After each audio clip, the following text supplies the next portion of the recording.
Hello students. Today we will be discussing on module 5, that is of water resource management, on water harvesting and conservation. The outline of today's class goes like this: water harvesting techniques, micro catchments, design of small water harvesting structures, that is farm ponds and percolation tanks, yield from catchment, rainwater harvesting, that is various techniques related to rural as well as urban area.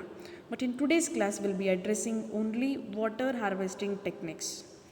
Before going to water harvesting techniques, let us define what is water harvesting and what is water conservation.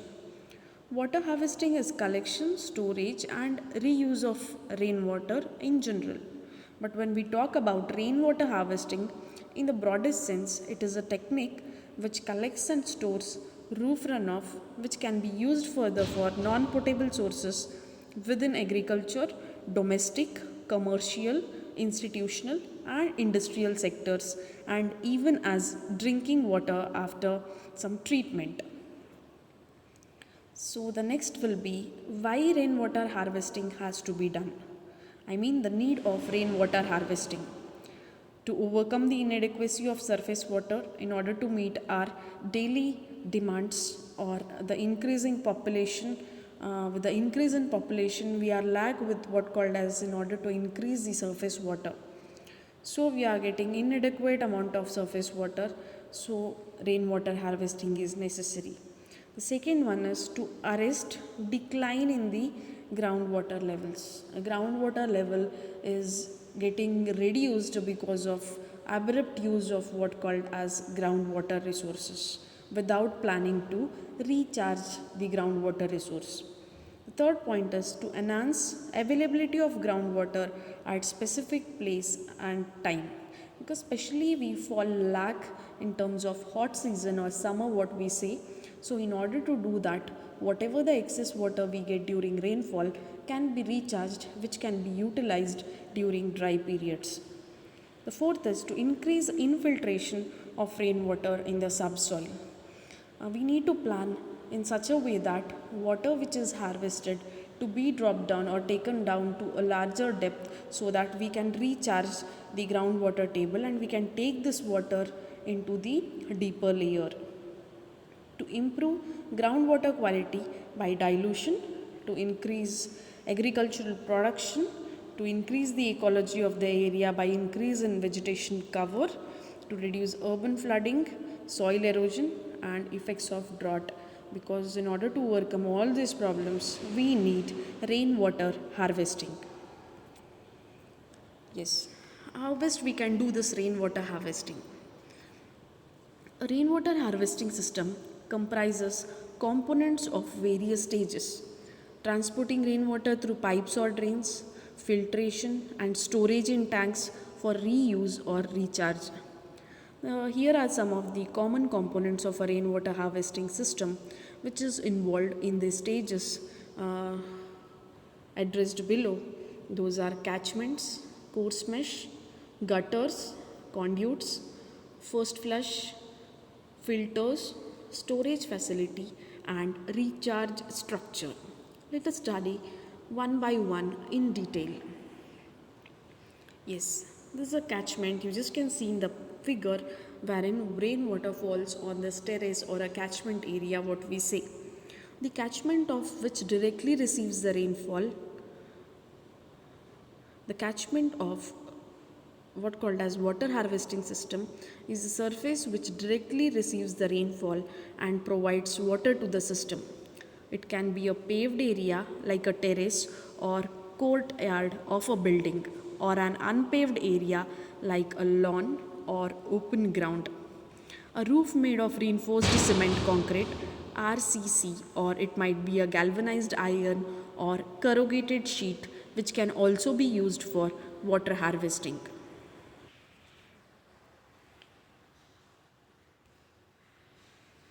Yes, the second component is coarse mesh. At the roof, in order to prevent the passage of debris, preferably we provide a grill kind, a coarse mesh, which prevents the passage of debris. The third one is gutters. You just can see the gutters here. which is a silver color line, and this channels all around the edge of the sloping roof in order to collect and transport rainwater to the storage tank. These gutters are provided. Gutters can be semicircular or rectangular and could be made using locally available materials such as plain galvanized iron sheet, preferably of 20 to 22 gauge, folded to required shapes, and sometimes we prefer semicircular gutters of PVC material which can be readily prepared by cutting those pipes into two equal semicircular channels, or sometimes we do prefer bamboo or beetle trunks cut vertically in half. And the size of the gutter should be according to the flow during the highest intensity rain, and it is advisable to make them 10 to 15% oversize. Gutters need to be supported so they do not sag or fall off when loaded with water. The way in which gutters are fixed depends on the construction of the house. It is possible to fix iron or timber brackets into the walls, but for houses having wider eaves, some method of attachment of the rafters is necessary. This is a picture of gutters. The next component is conduits. Conduits are pipelines. You just can see in the image connecting to the catchment, you can see a conduit which is further connected to a settlement tank. These are the pipelines or drains that carry rainwater from the catchment or rooftop area to the harvesting system. Conduits can be of any material like PVC, that is polyvinyl chloride, or galvanized iron materials which are commonly available. Sometimes we change the diameter of the pipe with respect to average rate of rainfall in mm per hour. And it has been also mentioned in National Building Code also regarding what should be the diameter of pipe with a rate of rainfall. This is about conduits. First flushing. A first flush device is a valve that ensures that runoff from the first spell of rain is flushed out and does not enter the system directly. This needs to be done since the first spell of rain carries a relatively larger amount of pollutants from the air and catchment surface. For that purpose, you just can see the channel there. In order to recharge, you have a diversion wall, and below that there is a provision in order to go for drain. It directly doesn't go because the pollutant should not obstruct the flow. That's what they take care in order to recharge, and it can be controlled by a diversion valve provided, which you can see in the image here. The next component is filter, which plays a vital role. A filter is used to remove suspended pollutants from rainwater collected over roof. A filter unit is a chamber filled with filtering media such as fiber, coarse sand, and gravel layers in order to remove debris and dirt from water before it enters the storage tank or recharge structure. Charcoal can be added for additional filtration. We have different kinds of filters. Let us address few of them. The first image what you can see is a charcoal water filter. It's a simple charcoal filter which is made in a drum or an earthen pot, and the filter is made of gravel, sand and charcoal, all of which are easily available. You just can see at the bottom we have gravel layer, on that top we have sand layer, charcoal layer, and above we have gravel layer again. This is a kind of filter. And in the second figure you just can see the sand filters, which are commonly available sand as a filter media. Sand filters are easy and inexpensive to construct. These filters can be employed for treatment of water to effectively remove the turbidity, like suspended particles which are like silt, clay or so, and it also helps in removing the color and microorganisms too. In a simple sand filter that can be constructed domestically, usually the top layer comprises of coarse sand followed by a 5 to 10 layer of gravel followed by another 5 to 25 centimeter layer of gravels or boulders. I mean still coarser material. Apart from that, we also have the vast filter for large rooftops. We have sumps, and also we have horizontal roughing filter and slow sand filter. There are a number of filters which can be utilized for rainwater harvesting depending on the availability of materials and depending on the catchment area. Yes, the next is storage facility. When we talk about storage facility, there are various options available for construction of these tanks with respect to the shape, size and material of the construction. Shape, preferably we go for cylindrical, rectangular and square type. And the material used for construction is preferably RCC, that is reinforced cement concrete. Sometimes we go for ferro cement, masonry, plastic, that is polyethylene or metal. Metal means preferably we go for GI, that is galvanized iron sheets, which are commonly used. And what could be the position of tank? Depending on space availability, these tanks could be constructed above ground, partly underground or fully underground. Some maintenance measures like cleaning and disinfection are required in order to ensure the quality of water which is stored in the container. And the last part is recharge structure. Rainwater may be charged into the groundwater aquifers through any suitable structures like dug wells, bore wells, recharge trenches and recharge pits.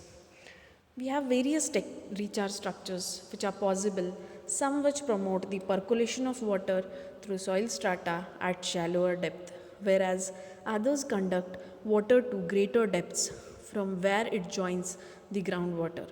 At many locations, existing structures like wells, pits, and tanks can be modified as recharge structures, eliminating the need to construct any structure afresh. We have n number of recharging methods.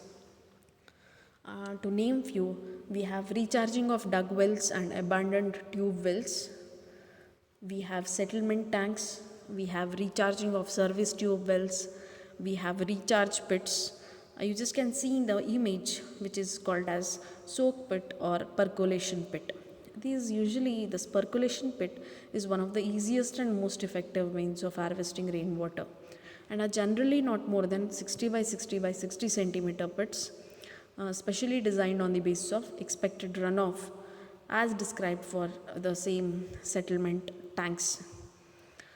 And they are filled with the pebbles which you can see here, or brick jelly, brick bats what we say, and in between the voids are filled with river sand and again covered with the perforated concrete slabs wherever necessary, and there will be a pipe in between. This is how it helps in recharging the groundwater. This is the image of soak pits, and apart from that we also have recharge trenches, recharge troughs, modified injection wells, wherein by which we can recharge the groundwater, or these are called as recharge structures. These all are the components of rainwater harvesting.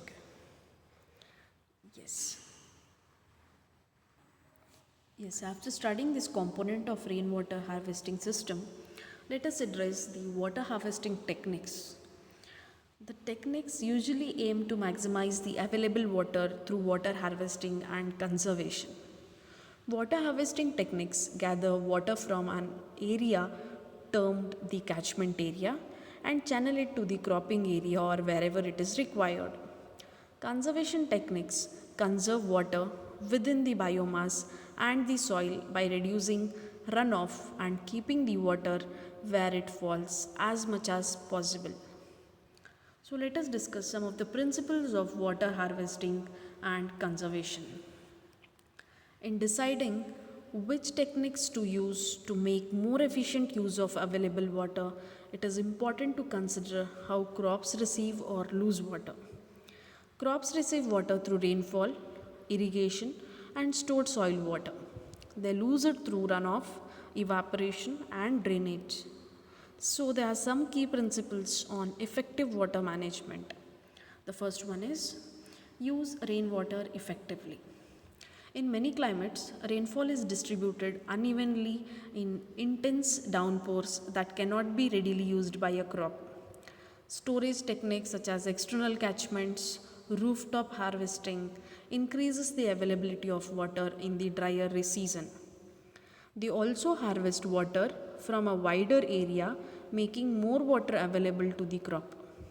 Measures can also be taken to avoid the rainwater running off the surface during intense rainfall. So, we need to use rainwater effectively. The second principle says make effective use of soil water reserves. The soil stores water from rainfall, providing a reserve that is available to the crop. How much water is available depends on the type of soil and the rooting system of the crop. Let us take an example of sandy soil. Sandy soil holds much less water than clay or silt soils, so crops will require watering more often. Deeper rooting crops such as grasses or cereals will exploit soil water reserves more effectively than shallower rooting crops such as vegetable crops and therefore can be grown in drier periods. Good cultivation practices, for example, not plowing too deep or when the soil is wet. Good cultivation practices results in soft, friable soil which also promotes deep rooting and efficient use of soil water reserve. So we need to make effective use of soil water reserves. The third principle says take measures to avoid runoff. Runoff is where water is not absorbed by the soil but runs across the surface away from where the crop can use it. Structures such as contour schemes, terracing, pits and bunds can reduce runoff. Runoff is more likely to occur on silty or clayey soils where the surface has been subjected to intense rainfall, then baked in the sun to form a crust or cap. Adding mulch in order to break up the intensity of the rainfall or adding manure, compost or incorporating green manures reduces which will reduce the tendency of the soil to form a crust. So we need to take measures in order to avoid the runoff. Fourth one is avoid wasting water through evaporation. Water that evaporates directly from the bare soil is wasteful as it is not being used for productive plant growth. It is desirable to maintain full ground cover for as much of the time as practically possible. Applying mulch to the soil will also reduce evaporation considerably, and use of drip irrigation and irrigating in the evening will also reduce the amount of water lost through evaporation.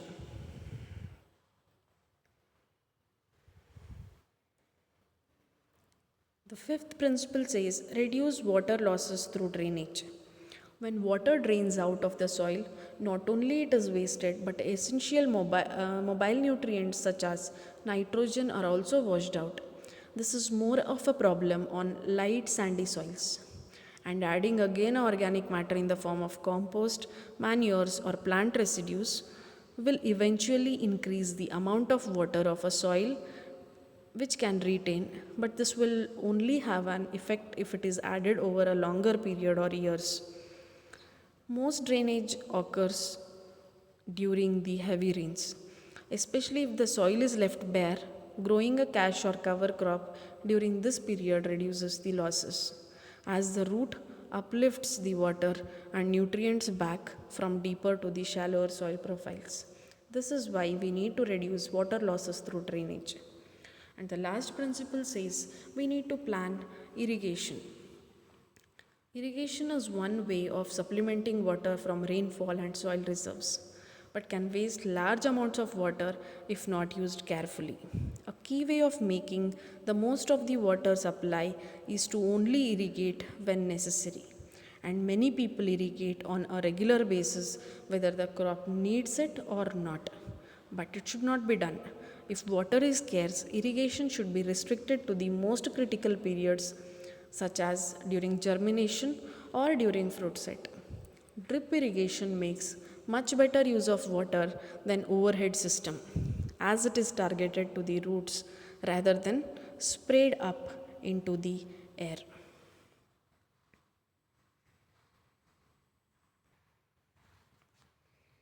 Yes, thank you, students.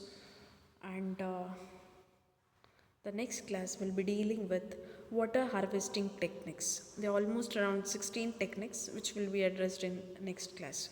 So save water for the next generation. Let us